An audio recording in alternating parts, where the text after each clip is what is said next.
So, what are your thoughts on this one nation, one election, one language, and one system? It is impermissible under the constitutional scheme. The election, conduct of election through the sovereign power, ಸಾರ್ವಭೌಮತ್ವ ಅಂತಕ್ಕಂಥದ್ದು ಜನರು ಕೊಡೋದು. ಸಾರ್ವಭೌಮತ್ವ ನಮ್ಮ ಪ್ರತಿನಿಧಿಗಳಿಗೆ ಕೊಡೋದು. As long as the judgement of Kesavananda Bharati is there. ಯಾವುದು federal future ಅಂತಕ್ಕಂಥದ್ದು, democratic republic ಅಂತಕ್ಕಂಥದ್ದು is the basic structure of the constitution. Nobody on this earth shall touch the constitution. It is not possible. ಗವರ್ನರ್ಗೆ ಅಧಿಕಾರ ಇಲ್ಲ, ಅವ್ರನ್ನ ಸರ್ಕಾರ ಮಾಡೋಕ್ಕೆ ಬಿಡಬಾರ್ದಾಗಿತ್ತು ಅಂತ ಹೇಳಿಬಿಟ್ಟು ಅವ್ರು ನನಗೆ ಬಿಟ್ಬಿಟ್ರು. ಅದು ಬಿಟ್ಟಿದ್ದು ಸರಿ ಇಲ್ಲ ಅಂತ ಹೇಳಿ ಇನ್ನೊಬ್ಬರು ಅದೇ ಪಾರ್ಲಿಮೆಂಟ್ ಸೆಕ್ರೆಟರಿ ಹಿಂದೂ ಪೇಪರ್ನಲ್ಲಿ ಬಂದಿತ್ತು, ಅದನ್ನೇ ಮುಂದುವರಿಸ್ಕೊಂಡು ಹೋದರು. ಡಿಸ್ಕ್ವಾಲಿಫಿಕೇಶನ್ ಕೇಸ್ ತೀರ್ಮಾನನೇ ಮಾಡಲಿಲ್ಲ, ಮಾಡುವುದೇ ಇಲ್ಲ ಇವರು.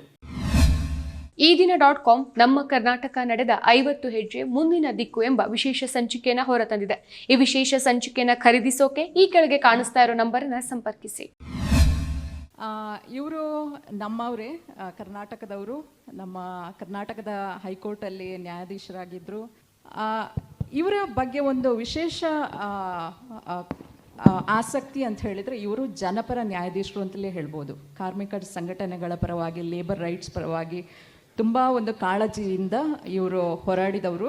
ಹಾಗೆಯೇ ಇವರು ಪ್ರೊಫೆಸರ್ ಆಗಿಯೂ ಟೀಚರ್ ಆಗಿಯೂ ಕೂಡ ಕೆಲಸ ಮಾಡಿದ್ದಾರೆ. ಅವ್ರಿಗೆ ಗೊತ್ತಿರಲಿಕ್ಕೆಲ್ಲ, ಅವರ ಕೋರ್ಟಲ್ಲಿ ನಾನು ಹೋಗಿ ಆರ್ಗ್ಯುಮೆಂಟ್ ಎಲ್ಲ ಮಾಡಿದ್ದೆ. ಆವಾಗ ಇನ್ನೂ ನಾನು ಪ್ರಾಕ್ಟೀಸ್ ಶುರು ಮಾಡಿದ್ದೆ ಅಷ್ಟೇ. ಅದರಿಂದ ಅವರ ಬಗ್ಗೆ ನನಗೆ ತುಂಬ ಅಭಿಮಾನ. ಇವತ್ತು ನಮ್ಮ ನಡುವೆ ಇರುವಂತಹ ವಿಷಯ ಸಂವಿಧಾನ, ಒಕ್ಕೂಟ ವ್ಯವಸ್ಥೆ ಮತ್ತು ಬಹುತ್ವ. ಬಹುಶಃ ಈ ಒಂದು ವಿಷಯದ ಬಗ್ಗೆ ನಮ್ಮ ನಡುವೆ ಚರ್ಚೆ ಮಾಡಲಿಕ್ಕೆ ಒಬ್ಬ ನ್ಯಾಯಾಧೀಶರಿಗಿಂತ ಉತ್ತಮ ಒಂದು ಸಂಪನ್ಮೂಲ ವ್ಯಕ್ತಿಯೇ ಇರಲಿಕ್ಕಿಲ್ಲ. ಅವರಿಗಿಂತ ಜಾಸ್ತಿ ಸಂವಿಧಾನ ಯಾರಿಗೆ ಗೊತ್ತಿರತ್ತೆ ಅಲ್ವಾ? ಇವತ್ತು ಸಂವಿಧಾನದ ಬಗ್ಗೆ ಬಹಳಷ್ಟು ಮಾತುಕತೆ ಆಯಿತು. ಒಂದು ವಿಷಯ ನಮಗೆಲ್ಲರಿಗೂ ಗೊತ್ತಿದೆ, ಇಡೀ ಒಂದು 396 ಪ್ರಿನ್ಸ್ಲಿ ಸ್ಟೇಟ್ಸ್ ಇದ್ದಂತಹ ರಾಜ್ಯಗಳು ಮುಂದೆ ಒಟ್ಟಾಗಿ ಒಂದು ದೇಶವಾಗಿ ಕಟ್ಟಲ್ಪಟ್ಟಿದ್ದು. ಆ ದೇಶವಾಗಿ ಕಟ್ಟಲ್ಪಟ್ಟಾಗ ಅವರು ತಮಗೆ ತಾನೇ ಅರ್ಪಿಸ್ಕೊಂಡಂತಹ ಒಂದು ಗೈಡ್ಲೈನ್, ಅದು ಕಾನ್ಸ್ಟಿಟ್ಯೂಷನ್. ನೀವು ಕಾನ್ಸ್ಟಿಟ್ಯೂಷನ್ದ ಅಸೆಂಬ್ಲಿಯ ಡಿಬೇಟ್ಸ್ ನೋಡಿದಾಗ ನಿಮ್ಗೆ ಗೊತ್ತಾಗತ್ತೆ ಈ ರಾಜ್ಯಗಳು ಯಾಕೆ ಈ ಒಕ್ಕೂಟ ವ್ಯವಸ್ಥೆಗೆ ಸೇರಿದ್ವು ಅಂತ ಹೇಳ್ಕೊಂಡು. ಅವರ ಅಸ್ತಿತ್ವ, ಅಸ್ಮಿತೆ, ಅವರ ಸಂಸ್ಕೃತಿ, ಪರಂಪರೆ, ಈ ಎಲ್ಲ ಬಹುತ್ವವನ್ನು ಉಳಿಸಿಕೊಂಡು ಒಂದು ಒಕ್ಕೂಟವಾಗಿ ನಾವು ಕಾರ್ಯನಿರ್ವಹಿಸಬೇಕು ಅಂತೇಳಿ ಈ ಒಂದು ರಾಷ್ಟ್ರವನ್ನು ನಿರ್ಮಾಣ ಮಾಡಲಾಯಿತು. ಅದಕ್ಕೆ ಇದ್ದಂತಹ ಗೈಡ್ಲೈನ್ ಸಂವಿಧಾನ. ಆದರೆ ನಾವಿವತ್ತು ಕೇಳಬೇಕಾದಂತಹ ಪ್ರಶ್ನೆ, 1947ರಲ್ಲಿ ನಮಗೊಂದು ಸ್ವಾತಂತ್ರ್ಯ ಬಂತು. ಡಾಕ್ಟರ್ ಸಿದ್ಧಲಿಂಗಯ್ಯ ಒಂದು ಮಾತು ಕೇಳ್ತಾ ಇದ್ರು, ಯಾರಿಗೆ ಬಂತು, ಎಲ್ಲಿಗೆ ಬಂತು 47ರ ಸ್ವಾತಂತ್ರ್ಯ ಅಂತ ಹೇಳ್ಕೊಂಡು. ಇವತ್ತು 75ನೇ ಸಂಭ್ರಮದ ಸಮಯದಲ್ಲಿ ನಾವು ಕೇಳಬೇಕಾದಂತಹ ಒಂದು ಪ್ರಶ್ನೆ ಅಂತ ಹೇಳಿದರೆ, ಯಾರಿಗೆ ಪ್ರಜಾಪ್ರಭುತ್ವ ಬಂದಿದೆ? ಈ ದೇಶದಲ್ಲಿ ಪ್ರಜೆ ಇವತ್ತು ಪ್ರಭು ಆಗಿಲ್ಲ ಅಂತ ಹೇಳಿದರೆ ಅದಕ್ಕೆ ಬಂದಿರುವಂತಹ ಕಂಟಕಗಳು ಯಾವುವು? ಅದರ ನಂತರ ಈ ದೇಶದಲ್ಲಿ ರಾಜ್ಯಗಳು ಅವರ ಅಸ್ಮಿತೆ, ಸ್ವಾಯತ್ತತೆಯನ್ನು ಎಷ್ಟರ ಮಟ್ಟಿಗೆ ಉಳಿಸಿ ಬೆಳೆಸ್ಕೊಂಡು ಹೋಗಲು ಈ ದೇಶದ ವ್ಯವಸ್ಥೆ ಅನುವು ಮಾಡಿಕೊಡ್ತಾ ಇದೆ ಅಂತ ಹೇಳ್ಕೊಂಡು. ಸರ್, ಇವತ್ತು ನೀವು ನೋಡಿರುವ ಹಾಗೆ ನಮ್ಮಲ್ಲಿ ದೊಡ್ಡ ಒಂದು ಸ್ಲೋಗನ್ನೇ ಬರ್ತಾ ಇದೆ, one nation, one election, one culture, one religion, one language, one party. One political party, you are giving a wrong message. Okay. That is not the bill which is under consideration. One election is the subject matter. That you can ask. Yeah. So, what are your thoughts on this one nation, one election, one language, and one system? It is impermissible under the constitutional scheme. The preamble of the Constitution ಪ್ರಸ್ತಾವನೆಯಲ್ಲಿ ಸ್ಪಷ್ಟವಾಗಿ ಹೇಳಿದ್ದಾರೆ. ಪ್ರಸ್ತಾವನೆಯಲ್ಲಿರ್ತಕ್ಕಂತಹ the philosophy and the concepts, secularism is by way of an amendment, ತಿದ್ದುಪಡಿ ಸಂವಿಧಾನಕ್ಕೆ 42ನೇ ತಿದ್ದುಪಡಿ 76ರಲ್ಲಿ. ಅದಕ್ಕೆ ಮುಂಚಿತವಾಗಿಯೇ ಕೂಡ 13 ಜನ ನ್ಯಾಯಮೂರ್ತಿಗಳು ಸ್ಪಷ್ಟತೆಯನ್ನು ಸಂವಿಧಾನದ ಪ್ರಸ್ತಾವನೆ 3ನೇ ಭಾಗ ಮೂಲಭೂತ ಹಕ್ಕುಗಳು, 4ನೇ ಭಾಗ ನಿರ್ದೇಶ ತತ್ವಗಳು ಮತ್ತು ಪಾರ್ಲಿಮೆಂಟ್ನ ಅಧಿಕಾರದ ವ್ಯಾಪ್ತಿ ತಿದ್ದುಪಡಿಗೆ ಅನುಚ್ಛೇದ 368 ಇವೆಲ್ಲನೂ ಕೂಡ ವ್ಯಾಖ್ಯಾನಿಸಿ ವಾದ ವಿವಾದಗಳನ್ನು ಆಲಂಘಿಸಿ ಸರ್ವೋಚ್ಚ ನ್ಯಾಯಾಲಯ 51 ವರ್ಷಗಳ ಹಿಂದೆ ಚಾರಿತ್ರಿಕವಾಗಿರ್ತಕ್ಕಂತಹ ಸಂವಿಧಾನದ ತೀರ್ಪನ್ನು ನೀಡಿದ್ದಾರೆ. India is A secular country. ಅಲ್ಲಿಂದ ನಾವು ಅರ್ಥ ಮಾಡ್ಕೋಬೇಕಾಗಿದೆ ಬಹುತ್ವ ಅಂತಕ್ಕಂಥದ್ದು. ಒಂದು ಲ್ಯಾಂಗ್ವೇಜು ದೇಶ ಅಲ್ಲ ಇದು. ಭೌಗೋಳಿಕ ವಿಸ್ತರಣೆ ಜಮ್ಮು ಕಾಶ್ಮೀರದಿಂದ ಹಿಡಿದು ಕನ್ಯಾಕುಮಾರಿವರೆಗೆ ನೀವು ನಿಮ್ಮ ಮಾತಿನಲ್ಲಿ ಹೇಳುವಾಗೆ ಬೇರೆ ಬೇರೆ ರಾಜ್ಯ ಆಡಳಿತಗಳು ಮಹಾರಾಜರು ಆಳ್ತಿರ್ತಕ್ಕಂಥ ಪ್ರದೇಶಗಳನ್ನು ಕೂಡ ಸೇರಿಸ್ಕೊಂಡು ಭಾರತದ ಒಕ್ಕೂಟ ರಾಷ್ಟ್ರ ಆಗಿದೆ. ಇಂತಹ ಒಂದು ಮಹೋನ್ನತ ರಾಷ್ಟ್ರದಲ್ಲಿ, ಬಹುಮತೀಯ ರಾಷ್ಟ್ರದಲ್ಲಿ, ಬಹುಜಾತಿಗಳ ರಾಷ್ಟ್ರದಲ್ಲಿ ಉಪಜಾತಿಗಳು, ಬೇರೆ ಬೇರೆ ಪ್ರದೇಶಗಳು ಇರ್ತಕ್ಕಂಥ ರಾಷ್ಟ್ರದಲ್ಲಿ ಒಂದು ಭಾಷೆ ಸಾಧ್ಯನೇ ಇಲ್ಲ. ಅದು ಯಾರಾದರೂ ಆ ರೀತಿ ಆಗಬೇಕು ಅಂತ ಅಂದ್ಕೊಂಡಿದ್ರೆ ಅದು ಅವರಿಗೆ ಏನೂ ಗೊತ್ತಿಲ್ಲ ಅಂತ ನಾವು ತಿಳ್ಕೊಬೇಕಾಗ್ತದೆ. ಇದು multi religion country, secular India, ಜಾತ್ಯತೀತತೆ, ಧರ್ಮ ನಿರಪೇಕ್ಷತೆ ಇರ್ತಕ್ಕಂಥ ರಾಷ್ಟ್ರ ಭಾರತ ದೇಶ. ಆದ್ದರಿಂದ ಒಂದು ಭಾಷೆ, ಒಂದು ಮತ, ಒಂದು ಎಲೆಕ್ಷನ್ ಅಂತಕ್ಕಂಥದ್ದು ಸಂವಿಧಾನವನ್ನು ತಿದ್ದುಪಡಿ ಮಾಡದೇ ಸಾಧ್ಯ ಇಲ್ಲ. ಸಂವಿಧಾನ ಕೂಡ ತಿದ್ದುಪಡಿ ಮಾಡೋಕ್ಕಾಗಲ್ಲ. ಯಾಕಂತೇಳಿದ್ರೆ ಈ election, conduct of election through the sovereign power, ಸಾರ್ವಭೌಮತ್ವ ಅಂತಕ್ಕಂಥದ್ದು ಜನರು ಕೊಡೋದು. ಸಾರ್ವಭೌಮತ್ವ ನಮ್ಮ ಪ್ರತಿನಿಧಿಗಳಿಗೆ ಕೊಡೋದು. ಭಾರತ ದೇಶದಲ್ಲಿ ಸಂಸದೀಯ ಪ್ರಜಾಪ್ರಭುತ್ವ, it is not people democracy. This a lot of difference between ಸಂಸದೀಯ ಪ್ರಜಾಪ್ರಭುತ್ವ ಮತ್ತು ಜನರ ಪ್ರಜಾಪ್ರಭುತ್ವ. ಡೆಮೊಕ್ರೆಟಿಕ್ ರಿಪಬ್ಲಿಕ್ ಇಂಡಿಯಾ ಮೂಲಭೂತ ತತ್ವ, ಇದನ್ನು 13 ಜನ ನ್ಯಾಯಮೂರ್ತಿಗಳು ಸಂವಿಧಾನದ ಪೀಠದಲ್ಲಿ ಹೇಳಿದ್ದಾರೆ. ಅದು ಮೂಲಭೂತ ತತ್ವವನ್ನು ತಿದ್ದುಪಡಿ ಮಾಡೋಕ್ಕೆ ಸಾಧ್ಯ ಇಲ್ಲ. ಡೆಮೊಕ್ರೆಟಿಕ್ ರಿಪಬ್ಲಿಕ್ ಇಂಡಿಯಾ ಅಂದ್ರೇನು? Federal future of the constitution ಅಂದ್ರೇನು? ಒಕ್ಕೂಟ ರಾಜ್ಯಗಳ ರಾಷ್ಟ್ರ ಭಾರತ ದೇಶ. The Union of India. The Union of India is the first sentence starts, we the people of India, to constitute Union of India, to secure justice. What justice? Social, economic and political. I don't want to go into that area now. I am only on the point. ಏನು ಹೇಳಲಿಕ್ಕೆ ಇಷ್ಟಪಡ್ತಿದ್ದೀನಿ ಅಂತ ಹೇಳಿದ್ರೆ, democratic republic ಅಂತ ಪ್ರಸ್ತಾವನೆಯಲ್ಲಿರ್ತಕ್ಕಂಥದ್ದನ್ನು ಮಿಕ್ಕಿದ್ದು ಒಕ್ಕೂಟಗಳ ರಾಜ್ಯಗಳ ರಾಷ್ಟ್ರ ಭಾರತ ದೇಶ. ಒಕ್ಕೂಟಗಳ ರಾಜ್ಯಗಳ ರಾಷ್ಟ್ರ ಭಾರತ ದೇಶದಲ್ಲಿ ದ ಕಾನ್ಸ್ಟಿಟ್ಯೂಷನಲ್ ಸ್ಕೀಮ್ ಏನಿದೆ, the Union of India, it is not central government. It is not centre to administer the state governments. ಇದು ದೇಶದ ದುರಂತ ಏನಪ್ಪ ಅಂದರೆ, ನಮ್ಮನ್ನು ಆಳ್ತಕ್ಕಂಥ ಜನ ಸರಿಯಾಗಿ ಅರ್ಥ ಮಾಡ್ಕೊಳ್ಳಿಲ್ಲ. ಸಮಸ್ಯೆ ಬಂದಿರೋದಲ್ಲಿ ಆದ್ದರಿಂದ ಏನೇನೋ ಮಾತಾಡ್ತಾವ್ರೆ, ಅದನ್ನೆಲ್ಲ ನಾವು ಕೇಳಿಸ್ಕೋಬೇಕಾಗಿದೆ. ಸೊ ಯೂನಿಯನ್ ಆಫ್ ಇಂಡಿಯಾದಲ್ಲಿ it is not central government. You are not a head to the states, state legislative assemblies.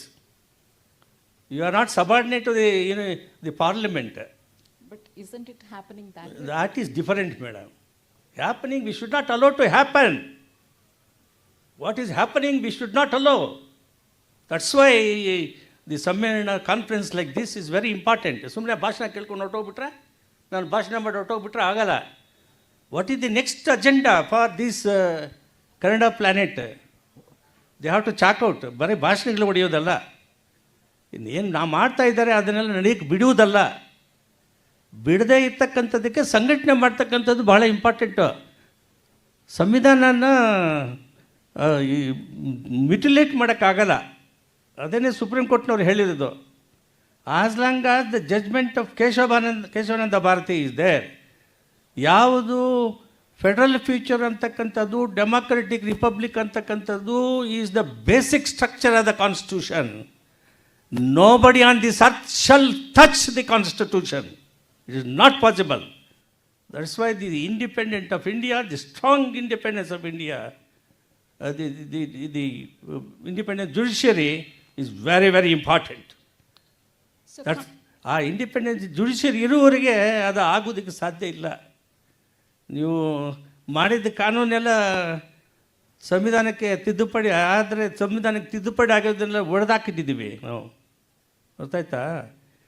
Independent judiciary ಇರುವವರೆಗೆ ಆ ಇಂಡಿಪೆಂಡೆಂಟ್ ಜುಡಿಷಿಯರಿ ಇರ್ತದೆ ಇಲ್ವಾ ಅನ್ನೋ ಪ್ರಶ್ನೆ. ಆ ಇಂಡಿಪೆಂಡೆಂಟ್ ಜುಡಿಷಿಯರಿ ಇರಬೇಕಂತಕ್ಕಂಥದ್ದು ಜನರ ಆಸೆ ಆಶೋತ್ತರಗಳು. ಅದನ್ನು ಇಂಡಿಪೆಂಡೆಂಟಾಗಿ ಇರಲೇಬೇಕು ಅಂತಕ್ಕಂಥದ್ದಕ್ಕೆ ಒಂದು ಸಾರ್ವಜನಿಕ ಅಭಿಪ್ರಾಯಗಳನ್ನು ಕ್ರೋಢೀಕರಿಸ್ತಕ್ಕಂಥದ್ದಕ್ಕೆ ಇಂತಹ ಈ ಸಮ್ಮೇಳನಗಳು ಪ್ರಯೋಜನ ಆಗಬೇಕು. ಅದು important. You are not whole and soul. We will not allow you to touch the constitution. ಏನು ತಿಳ್ಕೊಂಡಿದ್ದಾರೆ? ನಾವಿನ್ನೂ ಸತ್ತಿಲ್ಲ ಈ ದೇಶದಲ್ಲಿ. ನಮಗೆ ಸಾರ್ವಭೌಮತ್ವ ಇಲ್ಲ ಅಂತಲ್ಲ, ನಮಗೆ ಈ ದೇಶದ ಪ್ರಜೆಗಳಾಗಿ ಸಂವಿಧಾನವನ್ನು ಸರಿಯಾಗಿ ಅರ್ಥೈಸಿಕೊಂಡು ಸುಪ್ರೀಂ ಕೋರ್ಟ್ನಲ್ಲಿ ತೀರ್ಪುಗಳು ನೀಡಿ ಜನರನ್ನು ಎಚ್ಚರಿಸ್ತಕ್ಕಂಥ ಶಕ್ತಿ ಸಾಮರ್ಥ್ಯ ಇದೆ ಇನ್ನೂ ದೇಶದಲ್ಲಿ ನಮಗೆ. Two questions there, sir. Sorry to interrupt. In terms of the independent judiciary, ಈ ದೇಶದಲ್ಲಿ ನಾವು ಕಂಡು ಬರುತ್ತಿರುವಂತಹ ಒಂದು ಒಪಿನಿಯನ್ ಏನಂತ ಹೇಳಿದರೆ, ಜನಸಾಮಾನ್ಯರಿಗೆ ನಮ್ಮ ನ್ಯಾಯ ವ್ಯವಸ್ಥೆ ಇಂಡಿಪೆಂಡೆಂಟ್ ಅಂತೇಳಿ ಅನ್ನಿಸ್ತಾ ಇಲ್ಲ ಇವತ್ತು. ಯಾಕಂತ ಹೇಳಿದರೆ ಎಷ್ಟೋ ಜಡ್ಜಸ್ ಮುಂದೆ ಗವರ್ನರ್ ಅಂತಹ ಪೊಸಿಷನಿಗೆ ಒಳಗಾಗಿ ಅಥವಾ ಅದರ ಆಮಿಷದಲ್ಲಿ ಜನಪರ ತೀರ್ಪುಗಳನ್ನು ಕೊಡ್ತಾ ಇದ್ದಾರೋ ಇಲ್ವೋ, ಅಥವಾ ಆಳುವ ಪಕ್ಷದ ಪರವಾಗಿ ಕೆಲಸ ಮಾಡ್ತಾ ಇದ್ದಾರೋ, ಅಥವಾ ಬಂಡವಾಳಶಾಹಿಗಳ ಪರವಾಗಿ ಕೆಲಸ ಮಾಡ್ತಾ ಇದ್ದಾರೆ ಅನ್ನುವ ಅನಿಸಿಕೆ ಒಂದು ಜನರಲ್ಲಿ ಮೂಡಿದೆ. ನೀವೇ ಹೇಳಿದ್ದೀರಿ ನ್ಯಾಯಾಂಗ ವ್ಯವಸ್ಥೆಯ ಬಗ್ಗೆ ಜನರಲ್ಲಿ ನಂಬಿಕೆ ಇವತ್ತು ಕುಸಿತಾ ಇದೆ ಅಂತ ಹೇಳ್ಕೊಂಡು. ಹಾಗಿರುವಾಗ ನಾವು ಯಾರಲ್ಲಿಗೆ ಹೋಗಬೇಕು? ಯಾಕಂತ ಹೇಳಿದರೆ ನಮಗೆ ಹೇಳಿರುವ ಪ್ರಕಾರ supreme court is the last resort. ಯಾರೆಲ್ಲ ಹೋಗ್ಬೇಕಂದ್ರೆ ಜನರ ಹತ್ರ ಹೋಗ್ಬೇಕು, ಜನರಿಗೆ ಹೇಳಬೇಕು ನಾವು. It is not the parliament is supreme, it is not the executive is supreme, it is not the judiciary is supreme, it is the people of this country are supreme.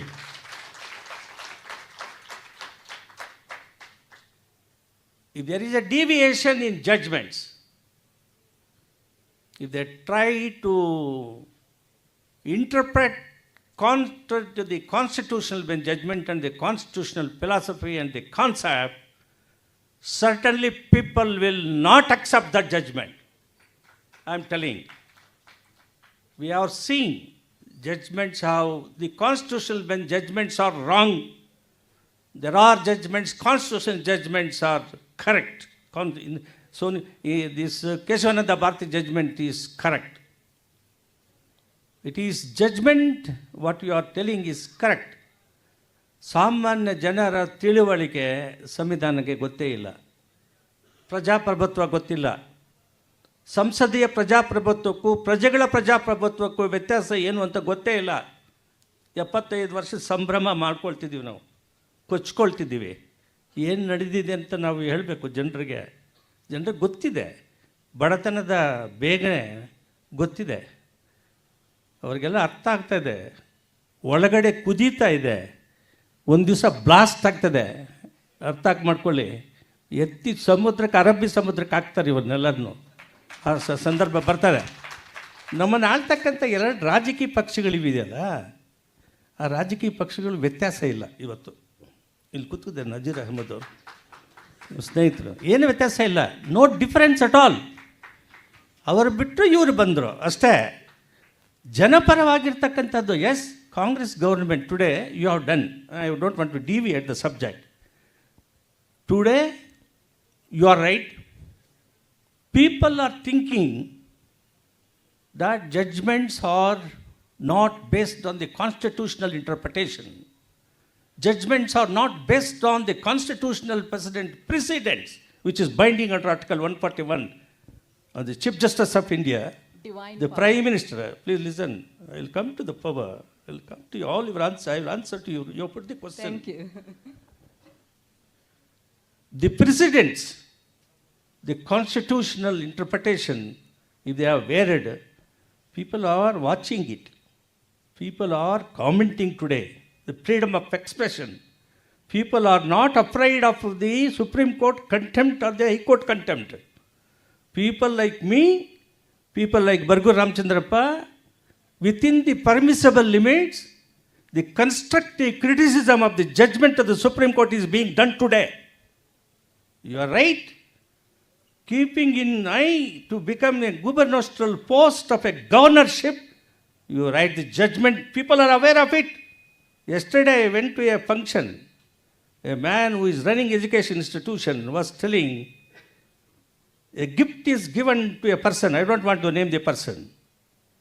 To a person who has, after demitting the office of the Supreme Court, position is given. People know it. In the walk, public places, people are talking about denying bails to the chief minister and the deputy chief minister.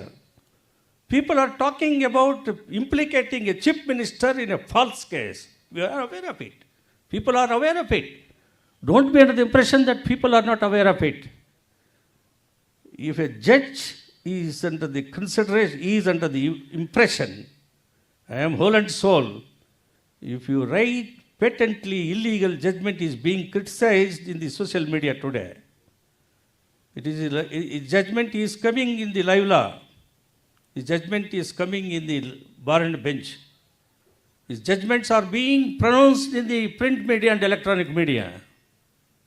Every one of you are entitled to comment to what extent the judgment is wrong. The bakery judgment, the conviction, the Maharashtra government, the district court convicted it. What happened? Judgment, mandamus, wrong judgment was issued.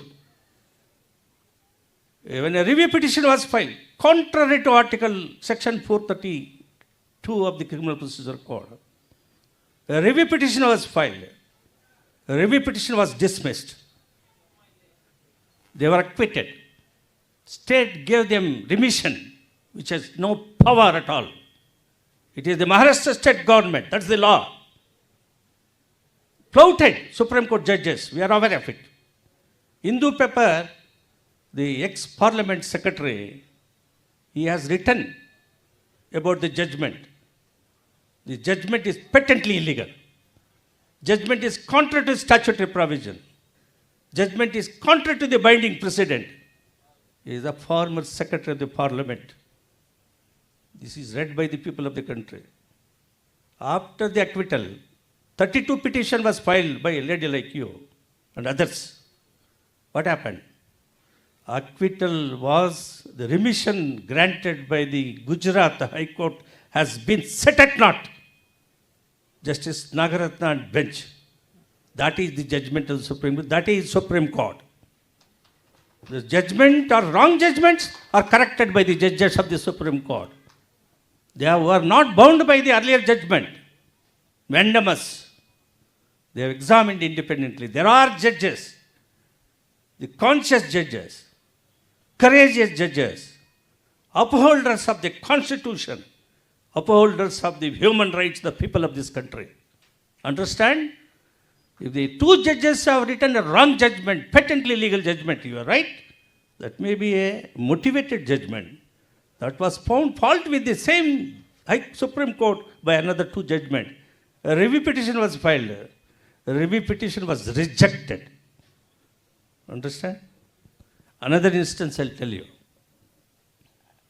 Maharashtra state government, duly elected people, representatives, Maha Vikasa Front, unholy alliance with the Congress party.